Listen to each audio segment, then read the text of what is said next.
오늘 함께 읽은 이 말씀이 우리 가운데 큰 은혜와 축복의 말씀이 되기를 간절히 소망합니다. 오늘은 부활절, 부활주일 감사 예배로 드립니다. 부활하신 주님이 우리를 구원하시고 우리에게 천국 소망을 주신 걸 믿으시기 바랍니다. 아멘. 오늘은 쓸데없는 염려라는 제목으로 하나님 주신 은혜를 나누겠습니다. 어떤 사람이 직장에서 짧은 보고를 맡은 한 사람이 있었습니다. 큰 발표도 아니었지만 실수할까봐 두려워서 밤잠을 이루지 못했어요. 잘 준비했는데 혹시 실수하면 어떻게 하나라는 그 두려움이 그에게 있습니다. 머릿속으로 수십 번 내용을 되뇌고 그리고 동료들의 시선을 상상하며 불안에 시달렸습니다. 발표 전까지 얼마나 떨리겠어요. 하지만 정작 발표는 순조롭게 잘 진행됐고 그리고 발표한 순간 상사에게도 칭찬을 받게 됐죠. 그 발표하기 전까지 불안에 떨던 그의 마음, 또 실수하면 어떻게 할까라고 하는 이 걱정, 그리고 동료들의 시선이 이제 염려였지만 사실 이 염려는 현실이 아닌 상상 속의 그림자뿐이었던 거죠. 결국 발표를 잘했고 칭찬도 들었으니 말이죠. 예수님께서는 이렇게 우리에게 가르치셨어요. 내일 일을 위하여 염려하지 말라 이렇게 이야기하시죠. 여러분, 내일 일을 위하여 어떤 염려를 가지고 그리고 가득 품고 살아가시나요? 예수님은 내일 일을 위하여 염려하지 말라 우리에게 가르쳐 주셨는데 우리의 마음이 믿음보다 걱정으로 염려로 가득 차 있다면 우리는 어쩌면 하나님의 자리를 염려로 대신 채우고 있는 걸 수도 있다는 겁니다.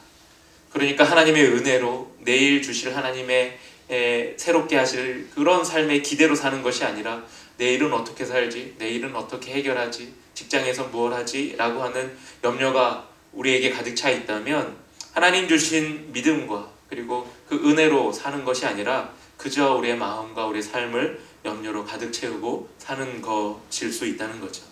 죽으신 예수님이 부활하신 사건은 우리에게는 어떤 의미가 있을까요? 우리는 주님이 당하신 고난과 그리고 죽음에 애통해야 하는 마음에서 영생을 누리는 신앙으로 한 걸음 더 나아가야 합니다. 그러니까 그냥 죽음만을 보고 어떻게 라고 그 죽음에 대한 그 염려만 그리고 애통한 마음만 갖고 있는 것이 아니라 주님의 부활하신 이 부활 사건을 통해서 부활의 참된 의미를 깨닫지 못하면 우리에겐 부활의 능력이 더 이상 효력이 없는 사건밖에 되지 않는 거죠. 사실 부활하신 예수님은 우리에게 승리를 안겨다 주고 우리의 삶의 영역 속에서 그 예수님과 동행하며 승리의 기쁨을 맛보라고 하신 엄청나게 놀라운 사건인데 그 부활 사건이 그저 과거 아주 오래된 사건으로 머문다면 우리에게 큰 의미가 없을 겁니다. 오늘 본문에서 여인들은 용감했습니다. 예수께서 잡히시고 죽음 당하시는 데는 하루밖에 걸리지 않았거든요. 그러니까 하루밖에 걸리지 않은 이 사건 속에서 용감한 여인들이 등장했습니다. 예수님은 체포당하신 후 이리저리 끌려다니며 부당한 재판을 받으셨죠. 병정들에게 조롱을 당하시고 채찍에 맞으시고 이제 결국에는 십자가에 못 박혀 죽으셨습니다. 이 모든 것이 하루 사이에 일어난 일입니다. 하루 사이에 일어난 이 일들 속에서 여인들의 결단은 대단한 거죠. 얼마나 유대 지도자들이 조직적이고 계획적으로 예수님을 죽음으로 몰아갔는지 이 하루 사이에 벌어진 이 사건을 우리가 말씀을 통해 성경을 통해 읽다 보면 알게 되는 겁니다. 굉장히 조직적이고 어떻게 하면 이 예수를 빨리 없애버릴까 하는 그 마음이 그들의 마음 속에 말 속에 행동 속에 다 묻어나 보였죠. 예수님의 죽음의 불길은 순간적으로 번져갔고 죽음의 위협을 느낀 제자들은 다 흩어졌어요. 예수님 십자가 앞에 남아있던 제자 별로 없습니다. 요한 정도, 그리고 예수님의 어머니 정도, 그리고 따르던 몇몇 여인 정도만 예수님의 십자가 앞에 남아있었죠. 그런데 예수님의 죽음을 먼 발치에서 눈물을 흘리며 바라보던 이 여인들은 다음날 예수님의 무덤을 찾아옵니다. 2절 한번 보세요. 제가 읽을게요. 안식 후 첫날 매우 일찍 해 돋을 때에 그 무덤으로 가며 라고 하죠. 이 얼마나 놀라운 용기입니까? 예수님을 따르던 자들에 대한 위협이 여전히 존재하고 그리고 예수님의 죽음이 며칠이 지난 것이 아니라 불과 하루 후에 불과 3일 후에 그리고 예수님의 부활 사건이 일어나는 이 시점에서 여인들은 놀라운 용기를 보여줍니다. 그들은 예수님의 무덤으로 주저없이 나아가는 거죠. 예수님에 대한 사랑 때문이었습니다. 그들의 손에는 향품이 들려 있었습니다. 1절 한번 보세요. 안식일이 지남에 막달라 마리아와 야고보의 어머니 마리아와 또 살로메가 가서 예수께 바르기 위하여 향품을 사다 두었다가 이렇게 얘기합니다. 그러니까 무덤으로 나아가는 여인의 용기와 함께 그들이 준비한 건 향품이었습니다. 예수님의 시신에 바를 향기나는 제품이었죠. 그들의 가슴은 예수님에 대한 사랑으로 가득 차 있었습니다. 그들의 머릿속에는 고난받고 죽으신 예수님밖에 없었죠. 예수님의 죽음, 그리고 예수님께 향품이라도 발라드려서 그의 죽음을 애도해야 한다라고 하는 그들의 마음이 절절하게 묻어나는 거죠. 그들은 예수님을 만날 수 없었습니다. 예수님을 만나지 못한 그들의 마음은 얼마나 속이 탔을까요? 어쩌면 염려로 가득했을 수도 있습니다. 3절 한번 보세요. 제가 또 읽을게요. 서로 말하되 누가 우리를 위하여 무덤 문에서 돌을 굴려주리요 하더니 이렇게 얘기합니다. 여인이 찾아갔는데 무덤 입구를 막고 있는 건 돌이었습니다. 이 돌을 굴려서 무덤을 열고 들어가 예수님의 시신에 향품을 발라야 하는데 도저히 무덤 안으로 들어갈 수 없으니 3절처럼 얘기하는 거죠. 누가 우리를 위하여 무덤에 이 돌을 굴려주리요 라고 이야기하는 겁니다. 부활하신 예수님을 만나지 못한 그들은 예수님의 시신을 보고 싶었던 거죠. 부활하신 예수님을 만났다면 시신에 집착할 필요는 없었겠죠. 그러니까 부활하신 예수님을 만나지 못했으니 예수님의 시신에라도 향품을 발라드려 우리의 마음과 우리의 정성을 표현해야 되겠다라고 하는 여인들의 절절한 마음이 여기에 담겨 있는 겁니다. 그런데 막상 눈앞에 돌이 굴려져 있는 것을 보게 되죠. 그러니까 그 무덤까지 찾아갈 때 고민하며 걱정하며 갔던 그들의 발걸음, 이 무덤의 돌 문을 누가 굴려줄까라고 하는 그들의 걱정 앞에 막상 찾아가니 돌이 굴려져 있었던 겁니다. 우리는 부활하신 예수님의 영광의 예수님, 권능의 예수님, 능력의 예수님을 만나야 합니다. 예수님의 사역이 고난받고 죽임당한 데서 멈추지 않았듯이 우리의 신앙도 한 걸음 한 걸음 더 나가야 하는 거죠. 죽음을 이기신 주님의 권능에 동참해야 우리 또한 영적 전투에서 승리할 수 있는 겁니다. 예수님의 죽으심과 부활하심에 우리가 믿고 확신을 가져야 영적 전투에서 우리 또 승리할 수 있다는 겁니다. 예수님은 당신의 부활에 대해서 이미 여러 번 얘기하셨었어요. 가이사랴 빌립보에서, 변화산에서, 그리고 예루살렘으로 올라가시는 그 길가에서 예수님은 자신의 죽음과 부활을 이미 여러 차례 얘기하셨었죠. 그런데 여인들 너무 신기하지 않나요? 향품을 준비하고 돌무덤으로 나갔는데, 예수님의 무덤으로 나아갔는데 그들은 예수님의 부활하신 예수님을 볼 걸 기대한 것이 아니라 시신 앞에 나아가 그 향품을 바를 거를 생각하고 있었거든요. 그들의 염려는 이 무덤 문을 누가 열어줄까 하는 그 염려가 가득 찼고, 그리고 이 문이 여전히 닫혀 있어서 우리가 예수님의 시신을 만나지 못하면 어떡하나 라고 하는 그 걱정이 가득 찼다는 거죠. 만약에 부활하신 예수님을 만났다면 돌 앞에 막혀있는 그 무덤의 돌 문을 걱정할 필요는 없잖아요. 그렇지 않겠어요? 그리고 이 향품을 어떻게 할까라고 하는 걱정도 없었겠죠. 결국에는 부활하신 예수님을 만나지 못하기 때문에 그들의 염려가 더 앞섰던 것이죠. 10절 한번 보세요. 제가 읽을게요.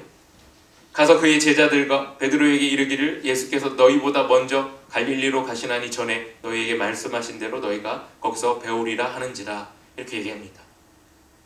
제자들은 예수님의 말씀을 이전에 깨닫지 못했죠. 여전히 예수님을 쫓아다니며 감정만으로 예수님을 믿었던 것이죠. 부활 사건의 참된 의미를 깨닫지 못한 그 상태에서 7절 이 말씀이 우리에게 주는 의미가 있습니다. 여기서 말씀하신 대로라는 구절이 있는데요. 이게 우리에게 주는 교훈이 있습니다. 말씀 속에서 예수님을 만날 수 있었다는 거예요. 이미 예수님은 말씀을 통해서 자신의 부활 사건에 대해서 예언하시고 얘기하셨다는 거예요.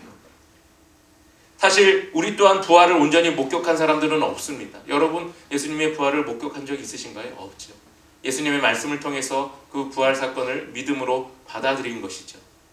실제로 눈으로 목격하고 검증할 수는 없었어도 우리는 믿음을 통해 예수님의 부활 사건을 믿게 됐고, 이 부활 사건이 우리의 구원의 길을 여는 가장 큰 의미 있는 사건이라는 것을 믿고 확신하게 된 것입니다. 하나님의 말씀은 우리가 눈으로 보지 못하는 부활하신 예수님을 만나게 합니다. 하나님의 말씀은 매번 돌아오는 부활절, 이 부활절 예배를 통해서 부활하신 예수님을 접하게 우리에게 이끄십니다. 우리는 말씀을 통해서 부활하신 예수님을 만납니다.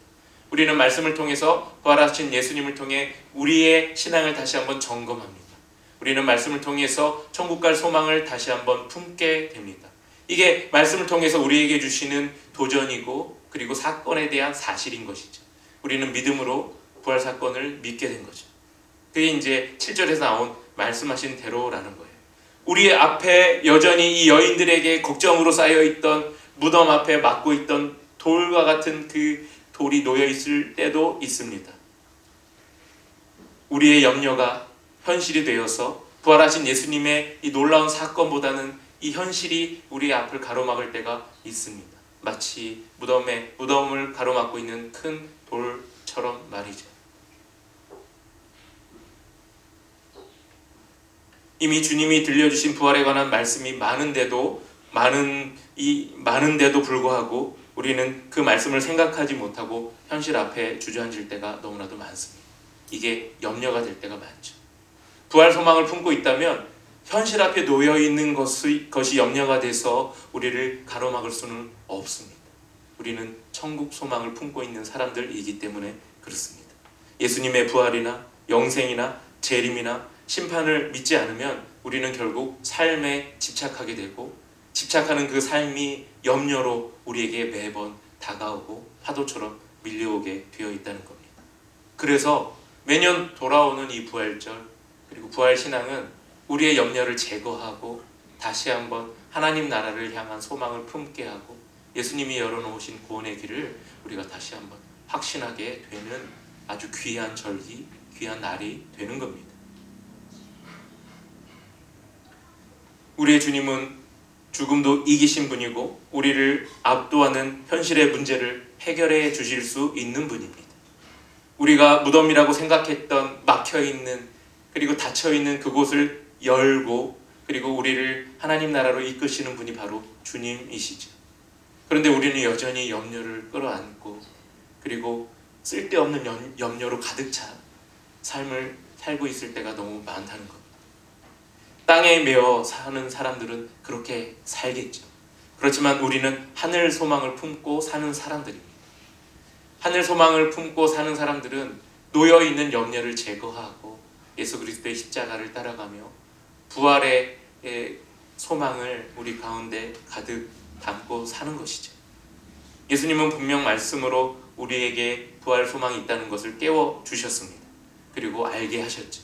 그러니 오늘 부활절 예배 드리는 여러분의 심령 가운데 다시 한번 구원을 점검하시고 그리고 부르심을 체크하시고 하늘 소망을 다시 한번 기대하시는 여러분들 신앙 되시기를 간절히 소망하고 축복합니다. 부활은 우리에게 하늘나라 가는 그 길을 열어놓으신 완성의 사건이 되거든요. 그 완성의 사건을 믿는 순간부터 우리는 천국 소망이 우리에게 실제하는 소망이 되는 놀라운 역사가 된다는 것을 잊지 않으시길 바랍니다.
축복합니다.